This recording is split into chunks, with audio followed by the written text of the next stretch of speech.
নমস্কার, দেখছেন ডিজিটাল খবরিলাল বাংলা। আরজিকর ঘটনায় তোলপাড় সমগ্র দেশ, এমনকি দেশের বাইরে বিদেশের মাটিতেও সাধারণ মানুষ একটাই সুর তুলছেন, বিচারের সুর। এই ঘটনায় একজোট হয়েছে দেশ, রাজ্য, বিদেশ, সকল মানুষ একসঙ্গে মিলিতভাবে আওয়াজ তুলছেন, বিচারের দাবি তুলছেন।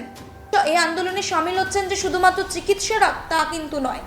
চিকিৎসকরা ছাড়াও সমস্ত স্তরের মানুষ, সমস্ত শ্রেণীর মানুষ একজোট হয়ে এই ঘৃণ্যতম অপরাধের বিরুদ্ধে আওয়াজ তুলছেন। বাদ যাচ্ছে না স্কুল পড়ুয়ারাও।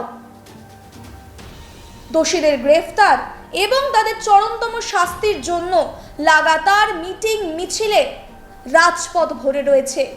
প্রায় প্রতিদিনই সাধারণ মানুষ একজোট হয়ে রাজপথ দখলে নামছেন শুধুমাত্র একটি আশায়, এই আরজিকরে ঘটে যাওয়া মর্মান্তিক ঘটনার বিচারের আশায়। তবে এর মাঝেই নিষেধাজ্ঞা জারি।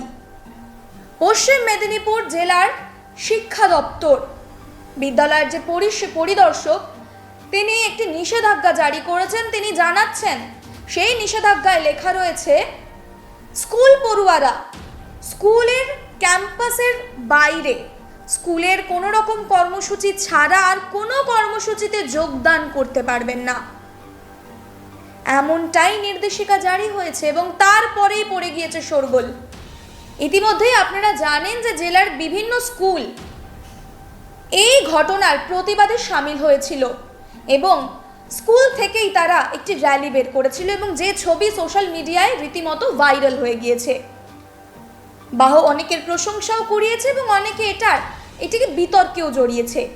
তবে সূত্রের যেটা খবর, যে এই ছাত্রছাত্রীরা নিজেরাই এই উদ্যোগ নিয়েছে, নিজেদের স্কুলের শিক্ষক শিক্ষিকাদের জানিয়েছে এবং শিক্ষক শিক্ষিকারা তাদের পাশে থেকেছে। কারণ ভবিষ্যৎ প্রজন্ম তারা দেশের, তারা নিজেদের ঠিক ভুল, যে ঘটনা কতটা ঠিক এবং কতটা বেঠিক, সেটার বিচার করতে পেরেছে। এমনকি ভবিষ্যতে যাদের নিজেদের রক্ষা করতে পারে তার জন্য আওয়াজ তুলেছে, অন্যায়ের প্রতিবাদ করতে শিখছে তারা। তার জন্যই শিক্ষক শিক্ষিকারাও তাদেরকে সহমত জানিয়েছেন এই কর্মসূচিতে, এই আন্দোলনে, এই মিছিলে। ছাত্রছাত্রীদের সঙ্গে তাদের শিক্ষক শিক্ষিকা এবং যারা নন টিচিং স্টাফ, তারা কিন্তু একসঙ্গে নেমেছিলেন। এমন অনেক ছবি সমাজ মাধ্যমে ভাইরাল হয়েছে এবং যা অনেকেরই প্রশংসা কুড়িয়েছে এবং যার পরেই নির্দেশিকা জারি। এবং এই নির্দেশিকায় তোলপাড় সমগ্র দেশ। এমনকি বিরোধী দলগুলি এই নির্দেশিকাকে রীতিমতো কটাক্ষ করছেন। বিরোধী দলগুলির অভিযোগ যে রাজ্য সরকার এই প্রতিবাদে ওঠা প্রতিটি কণ্ঠকে রোধ করতে চাইছেন। এমনকি তাহলে কি মুখ্যমন্ত্রী মমতা বন্দ্যোপাধ্যায় ভয় পাচ্ছেন? যেভাবে যুব সমাজ, ছাত্র সমাজ, ছোট ছোট পড়ুয়ারা, এমনকি সমস্ত স্তরের সাধারণ মানুষ একজোট হয়ে আওয়াজ তুলছে, তাহলে কি মুখ্যমন্ত্রী মমতা বন্দ্যোপাধ্যায় ভয় পাচ্ছেন, যার জন্যই এমন সমস্ত পদক্ষেপ নিচ্ছেন? এমনটাই লিখে পোস্ট করেছেন এক্স হ্যান্ডেলে বিরোধী দলনেতা শুভেন্দু অধিকারী।